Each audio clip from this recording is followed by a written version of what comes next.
आज म समाधान गर्दैछु स्यामसङको A22 जो सबैले देख्नुभएकै छ होला।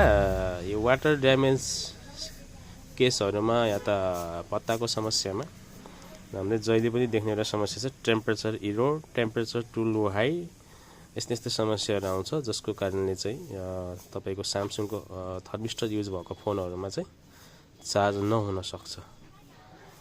यसमा धेरै कुराहरु हुन्छन् जसमा आज चाहिँ म तपाईहरुलाई के बताउँदै छु भने सबैभन्दा सानो ट्रिक अनि 100% 1000% सक्सेस ट्रिक जसले चाहिँ मेरो भिडियो पुरै हेर्नुभयो भने तपाईहरुले यसको 100% सल्युसन गर्न सक्नुहुन्छ इजिली।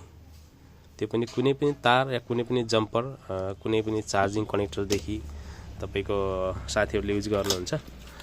जस्तै थर्मिस्टरको लाइनिङ छ यहाँनेर हैन। म तपाईलाई थर्मिस्टरको लाइन देखि सबै चाहिँ देखाउँछु आज यो थर्मिस्टरको लाइन देखि लिएर यहाँनेर थर्मिस्टर छ।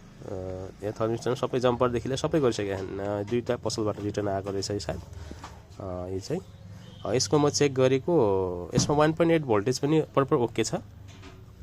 साथीहरुले दिनुहुन्छ प्राय 1.8 भोल्टेज दिनुहुन्छ। 1.8 भोल्टेज दिने या त थर्मिस्टर देखि सीपीयू सम्मको कनेक्सन सही गर्ने गर्नुहुन्छ। त्यो सबै गर्दा सीपीयू र थर्मिस्टरको कनेक्सन पनि ओके छ 1.8 भोल्टेज पनि ओके छ तर फोन चाहिँ चार्ज भइरहेको छैन।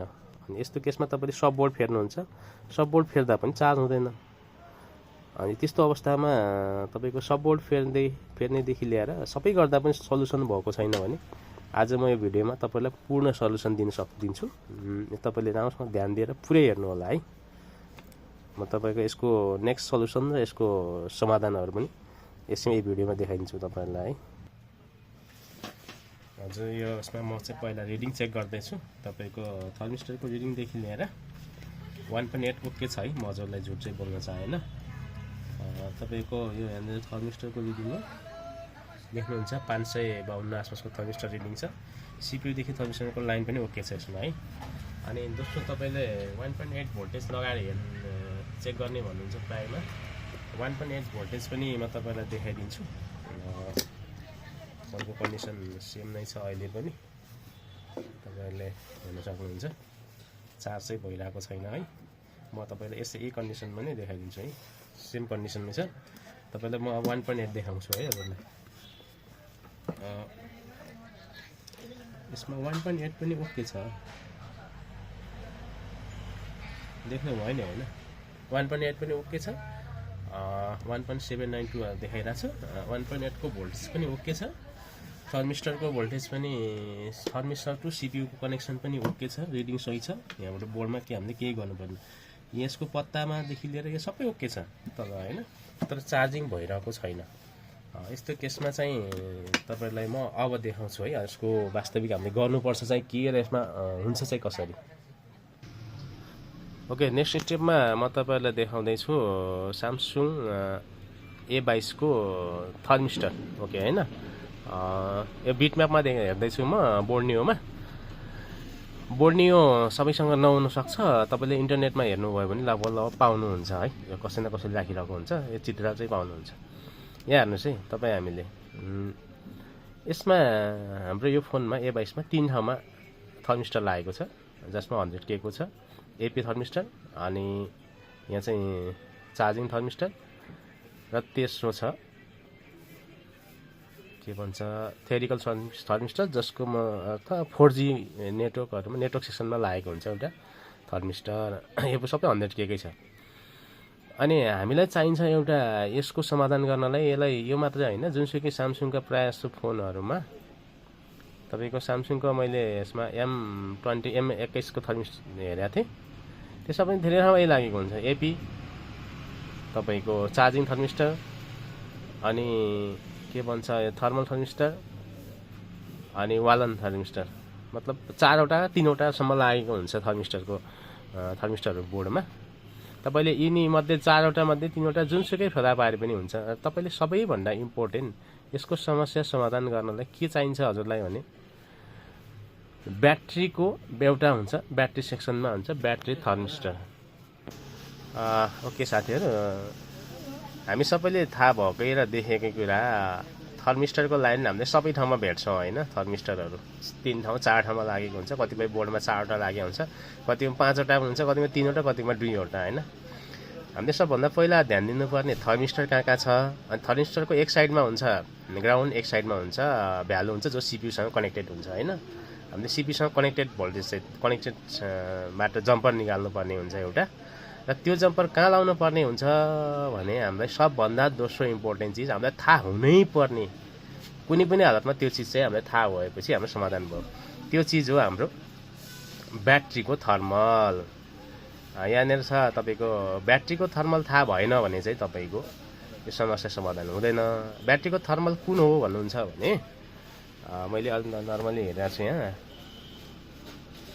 ब्याट्रीको थर्मल चाहिँ यहाँ मैले यसमा पत्ता लगाएको छु। यहाँनिर यो चाहिँ ब्याट्री थर्मल हो, यो स्यामसङ A22 को। यो कसरी थाहा हुन्छ भने तपाईँको यहाँनिर यस्तो बोर्नियो या त बोर्नियोमा केले हुन्छ नि ब्याट्री ड्यास THM भनेर यस्तो लगाएको हुन्छ है ब्याट्री थर्मल।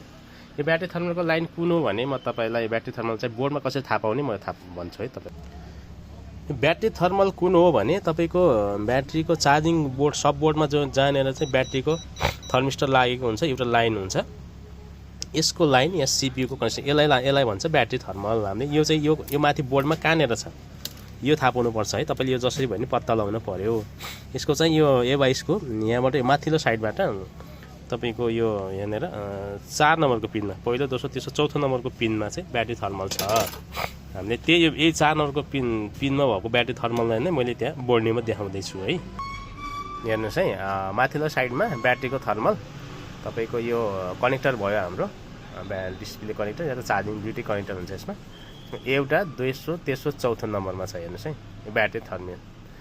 यो ब्याट्री थर्मल जो छ तपाईँको हाम्रो ब्याट्री थर्मल जो छ नि, ब्याट्री थर्मलमा यो जति तपाईँको थर्मिस्टर जो छ, थर्मिस्टरको जुनै पनि ग्राउन्डको साइडको होइन, ग्राउन्डदेखि अपोजिट साइडको सिपियूसँग कनेक्टेड भएको जुनसुकै यो 3वटा थर्मल जो देखिरहनु भएको छ, यो 3वटै थर्मलबाट ब्याट्रीको थर्मलमा जम्पर दिनुभयो भने यो 4 नम्बर पिनमा जम्पर दिनुभयो जस्तो यसमा 4 नम्बर छ, अरूमा अरू नम्बर पनि हुनसक्छ।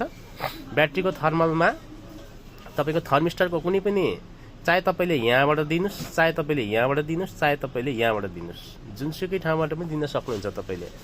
त्यो दिएपछि तपाईँको सिपियूले तपाईँको ब्याट्रीको थर्मल पाउँछ र सेटलाई तपाईँले कुनै जम्पर नहानिकन र कुनै पनि भोल्टेज 1.8 युज नगरिकन, जम्पर नहानिकन युज नगरिकन तपाईँको यो समस्याको समाधान हुन्छ। जस्तै म तपाईँलाई देखाउँदैछु। यहाँ तपाईँले एउटा कुरा के देख्नुपर्छ भने यदि बोर्नियोमा हेर्नुहुन्छ भने तपाईँले हामीले ब्याट्रीको थर्मल पत्ता लगाउनु पर्यो पहिला है। म तपाईँलाई ब्याट्रीको थर्मल पत्ता लगाएको देखाउँदैछु। पहिलो फेसमा हेर्नुहोस्, यसमा चाहिँ 4 नम्बर पिन भन्ने राख्दै होइन मैले। ब्याट्रीको थर्मल छ नि जो यहाँमा छ, ब्याट्रीको थेम छ होइन, ब्याट्री थर्मल। यो चाहिँ सिपीमा तपाईँले हेर्नुभयो भने यहाँनिर छ। ओके, यहाँ ब्याट्रीको थर्मल भयो होइन। तपाईँले ब्याट्रीको थर्मल देख्नुभयो, एउटा ब्याट्रीको थर्मल देख्नुभयो भने अरू बाँकी जो तपाईँले हामीले बोर्डमा देखाएको थियौँ नि थर्मिस्टर, यिनी सबैको कनेक्सन त्यही सिपियूको त्यही तपाईँको त्यसकै आसपासमा हुन्छ है। सबभन्दा ध्यान दिनुपर्ने कुरा तपाईँले बिट म्यापमा सजिलै थाहा पाउनुहुन्छ एउटा थर्मल भेट्नुभयो भने। जस्तै मैले यहाँ भेटाएँ तपाईँको थर्मल है, यी देख्नुभयो नि तपाईँले, यो सिपियू हो। यो सिपियूको साइडमा तपाईँको यो मैले ब्याट्रीको थर्मल यहाँबाट बिट म्यापमा कनेक्ट गरेको थिएँ, तल पोइन्ट आउट गरेको थिएँ। यो ब्याट्री थर्मल भयो होइन, ब्याट्री थर्मलको आसपासमा छ सबै, देख्नुभयो नि तपाईँले। यतिनै छ तपाईँको एपी थर्मल, वाइफाई थर्मल, तपाईँको एएफ थर्मल, यो 3वटै थर्मल छ, तिनीको आसपासमै छ सबै कनेक्सन। नजिकै ब्याट्री थर्मल छ है, तपाईँको ब्याट्री थर्मल नजिकै छ कि सबै सँगसँगै हुन्छ, जुनसुकै फोनमा पनि सँगसँगै हुन्छ। मैले तपाईँको एउटा स्यामसङको M21 मा थर्मिस्टर देखाएको थिएँ। यो सबैको कनेक्सन यही सिपियूको यही पोइन्टनिर हुन्छ कि सबैबाट आएको कनेक्सनहरू। तपाईँको मैले स्यामसङ M21 को ब्याट्री थर्मल यहाँदेखि पत्ता लगाएको थिएँ। यो तपाईँको ब्याट्री थर्मल थियो यसमा, स्यामसङ M21 मा यो ब्याट्री थर्मल थियो है। यहाँनिर देख्नुभयो नि, यो पिनमा सेकेन्ड पिनमा ब्याट्री थर्मल थियो स्यामसङ M21, M30 यिनी 30sहरूमा। अनि यसलाई हामीले जुम गर्दै गएर हेऱ्यो भने यसको कनेक्सन नजिक सबै आसपास हुँदो रहेछ है। ब्याट्री थर्मल भयो, एपी थर्मल, वाल एन्ड थेम, अनि सबै तपाईँको 3वटा 4वटा जति थर्मल छ सेटमा जति ठाउँमा लागेको छ त्यसको आसपासमै कनेक्ट हुन्छ। हामीले सबभन्दा यो हेर्नुहोस् यहाँ 4वटा छ तपाईँको एपी थर्मल वालन तपाईँको चार्जिङ यहाँनिर उसको 4G को थर्मल अनि ब्याट्री थर्मसँगै छ। भनेपछि हामीलाई गाह्रो के भएन भने ब्याट्री थर्मल एउटा हुन्छ, अरू चाहिँ थर्मिस्टरहरू 3-4वटा हुनसक्छ। र हामीले गर्ने सल्युसन के हो भने ब्याट्रीको थर्मलमा यिनी 3-4वटा अथवा 4वटा 3वटा हुन्छ, जहाँबाट तपाईँलाई पाइप पर्छ त्यहीबाट ब्याट्रीको थर्मलमा सानो एउटा तार जोडिदिनुहोस् र त्यसमा तपाईँको समस्याको समाधान हुन्छ। भिडियो त लामो भयो, तपाईँलाई गाह्रो त भयो होला, तर यो 100% सल्युसन हो। म तपाईँलाई यसमा अब प्र्याक्टिकल अन बोर्डमा गरेर देखाउँछु। म तपाईँको M22 को हेर्दैछु, मैले ब्याट्री थर्मल पत्ता लगाइसकेको छु। म तपाईँलाई छोटो जम्पर हानेको मात्रै देखाउँछु है। मैले चाहिँ सिपी खोलिसकेको हुनाले है। यता हेर्नुहोस् है, यहाँनिर देखाइरहेको छ, देख्नुभएको छ नि ब्याट्री थर्मल। यो ब्याट्री थर्मल देखायो। त्यसपछि यसमा के छ, वालन थर्मल, यसमा TR को थर्मिस्टर, यसमा चाहिँ AP को थर्मिस्टर। तपाईँको यो कनेक्टबाट तपाईँको यो 3वटा पोइन्टमा जुनमा जम्पर हान्नुभयो तपाईँले, तपाईँको समस्या समाधान हुन्छ इजिली। तपाईँले केही पनि गर्नै पर्दैन है। यति 3वटा मध्येमा जुनसुकै पोइन्टबाट पनि हान्नुहोस्, तपाईँको समस्या समाधान हुन्छ। तपाईँको 1.8 भोल्टेज लगाएर नहुने, जम्पर हानेर नहुने, थर्मिस्टर चेन्ज गर्ने, यति समस्याको फुल्ली समाधान यो भिडियोमा छ है। ओके, मैले जो भनेको थिएँ नि हजुरलाई भिडियोमा, ब्याट्री थर्मल ब्याट्रीको थर्मल जो छ नि हाम्रो, ब्याट्रीको थर्मलमा मैले जुनसुकै थर्मलबाट पनि तपाईँले जम्पर हानेर यो समस्याको समाधान गर्न सक्नुहुन्छ, जो मैले भनेको थिएँ होइन। तपाईँले थर्बाट होइन, कुनै पनि थर्मिस्टरबाट युज गर्नु होला है। यसमा ब्याट्री थर्मलमा जम्पर हान्नु होला, 3-4वटा जुनसुकै भेट्नुहुन्छ त्यहाँबाट हाने पनि भयो, जुन नजिक हुन्छ। म त्यसलाई चाहिँ भिडियोमा अप्लाई गर्दैछु प्र्याक्टिकली रूपमा। मैले हजुरलाई बोर्डमा जो देखाएको थिएँ त्यही नै अप्लाई गरेको छु है। तपाईँको 3-4वटा जो 3वटा ठाउँमा भेटिन्छ नि थर्मल, त्यसलाई अप्लाई गरिदिएको छु ब्याट्री थर्मलमा। देख्नुभयो नि, यो ब्याट्री थर्मलमा तपाईँको यो थर्मलको लाइनमा तपाईँको जुनसुकै थर्मलबाट आएको 3वटा लाइनको सबै सँगै हुन्छ। मैले अहिले भिडियोमा पुरै भनिसकेको छु, सँगै हुन्छ यहाँ आसपासमा CPU को सेक्टरमा। अनि तिनीमध्ये तपाईँको जसले पनि जुनसुकै कनेक्सन पनि ब्याट्री थर्मलमा जोडिदिन सक्नुहुन्छ है। यो चाहिँ यो तपाईँले यो माथिको थर्मिस्टरको लाइनहरू मैले बिट म्यापमा देखाइसकेको छु हजुरलाई। दोस्रो चाहिँ तलको चाहिँ ब्याट्री क्यापासिटर हो है। यहाँनिर ब्याट्री थर्मिस्टर क्यापासिटर, यो कुन चाहिँ ब्याट्री थर्मिस्टर कहाँनिरबाट आएको छ भने तपाईँलाई मैले अघि देखाएको थिएँ, यो 4 नम्बरमा पिनमा आएको छ भने यो तपाईँ सिधै 4 नम्बर पिनमा हान्न पनि सक्नुभयो A22 को हकमा। अरू फोनमा पनि त्यस्तै हुन्छ है, कोही तलमाथि हुन्छ, त्यो तपाईँले चेक गरेर थाहा पाउन सक्नुहुन्छ। यो यसको कनेक्सन हो है, यो यहाँनिर आएको। अनि यहाँनिर जो लगाएको छ यो लगाएको छ है तार है, क्यामेरामा जस्तै छ, यसरी देख्न सक्नुहुन्छ है हजुरले। मैले अब 4 लगाइरहेको छु है।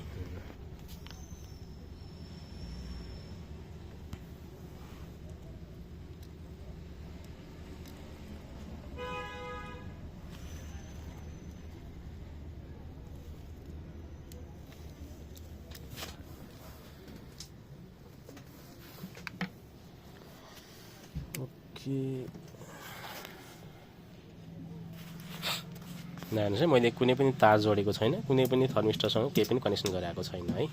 यहाँदेखि माथि जम्पर हानेको पनि छैन र 1.8 को लाइन दिएको पनि छैन। तपाईँ अगाडि लाइभ हेर्नुहोस्, देख्नुभयो नि चार्ज भयो होइन। हामीले गर्ने यति मात्रै हो है, यहाँभन्दा धेरै केही गर्नु पर्दैन। यही हो, साथीहरूले चाहिँ सब्सक्राइब गर्नु होला, लाइक गर्नु होला, कमेन्ट लेख्नु होला। भिडियो लामो भयो, पहिलो प्रयास भएर पनि होला सायद। ओके, धन्यवाद।